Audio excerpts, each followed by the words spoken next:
Some singers really have a hard time hitting the initial notes in vocal phrases squarely on pitch.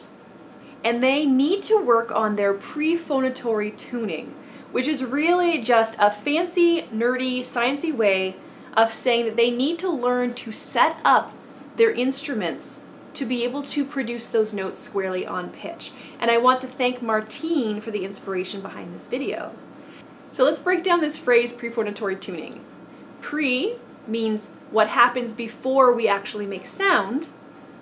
Phonatory, meaning the sounds that we make with our vocal fold vibration. And tuning, those little fine adjustments that we need to make to our instruments to ensure that we're producing the sounds that we actually want to produce. When it comes to setting up and preparing our instruments to make the kinds of sounds that we want to make, there's a lot of little stuff that goes on behind the scenes that we're not even consciously aware of. A lot of fine-tune adjustments that our instruments make before we even make the sounds. We have to adjust for the pitch and the vowel and the register and the dynamics. Every time we make a change to any of those factors, our instruments have to make a change. Now this is largely a technical issue, but when it comes to prephonatory tuning and getting that pitch accurate every time at the start of the vocal phrase, I believe a lot of it has to do with the psychological, how we think about singing that note. Oftentimes the mistakes that we make really have less to do with the technical and more to do with how we're thinking and feeling about singing that particular pitch. How confident do we feel that we're able to sing that pitch? And I find that it's most common to see singers not hitting that note squarely on pitch, that note not having that pitch centeredness when they're singing high notes, loud notes, high loud notes, and when they're having to leap from a lower part of the register to a higher part of the register or a higher to a lower part, when there are some really more drastic or radical adjustments that need to be made to the instrument. So when I'm working with my students, how I tend to address the psychological aspects of poor prephonatory tuning is I help them to develop something called audiation. Audiation is a mental process by which we're able to hear and comprehend music even in the absence of physical sound. So if you think about your favorite song, just take a moment right now, close your eyes, and think about one of your favorite songs. And I can pretty much guarantee that you're able to hear the vocals, you're able to hear the pitch, the timbre of the lead singer, the interesting qualities. You're probably also able to hear the drums, the guitars, especially if there's some interesting guitar line, some interesting lick that you might hear. That's audiation. That's the ability to be able to hear in our heads and to make sense of all that we're hearing and turn that into music. And so when we're working on improving our prephonatory tuning, I think it's really important for us to work on our ability to audiate, our ability to be able to hear the sounds that we want to hear even in the absence of the physical sounds.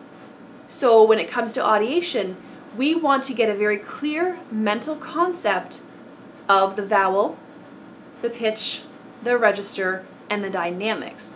And I know this seems like a lot of psycho mumbo jumbo stuff, but it actually is very effective. I've used it in my own singing. There are times that I have certain notes where I know I'm setting myself up for failure. I could feel it in my body. I can feel my body preparing for that note in the notes preceding it. And I start to tense and I start to do weird things with my instrument.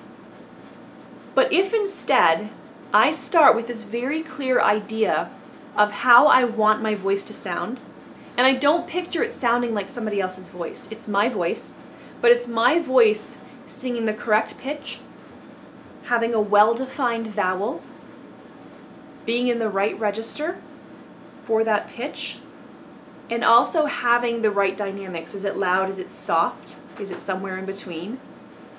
And when I get a clear mental concept in my head, I just open my mouth and my body makes those adjustments as I'm preparing to sing. And I find that almost always, without fail, the sound is exactly what I'm imagining. Because my instrument is technically and physically able to make those sounds. And the only thing that has been standing in my way of being able to produce those pitches the way that I want to produce them has been my own self-doubt and stuff going on up here that has been interfering and has been counterproductive. So I know I've just addressed the psychological, and there are definitely the physiological aspects that we need to consider, which is really beyond the scope, I think, of this video, because there are so many factors that we have to get right to ensure that our tuning is right. We have to make sure that our breath management strategy is effective, and we have to make sure that we're balancing out the breath pressures with the efforts here when the vocal folds come together, and we have to ensure that we're balancing out the resonation factors. How we adjust our resonator tracks, how we articulate our speech sounds, our vowels and our consonants. Because every little adjustment that we make has an impact on the sound that emanates from our mouths. And so, if we start to develop a really clear mental concept of how we want it to sound, our instruments will follow suit. They will figure it out because they know how to do this. So sometimes it's just a matter of trust and getting past that self-doubt and learning to be able to sing from a place of non-interference. Now, I know that in today's video I've only addressed the psychological factors that go into our tuning our instruments accurately for the pitches that we're wanting to make. So I think I will post a follow-up video to this at some point in which I talk a little bit more about the physiological adjustments that we need to make to ensure that we're hitting that initial note in the vocal phrase squarely on pitch. So stay tuned for that, and thank you so much for watching today. Happy singing!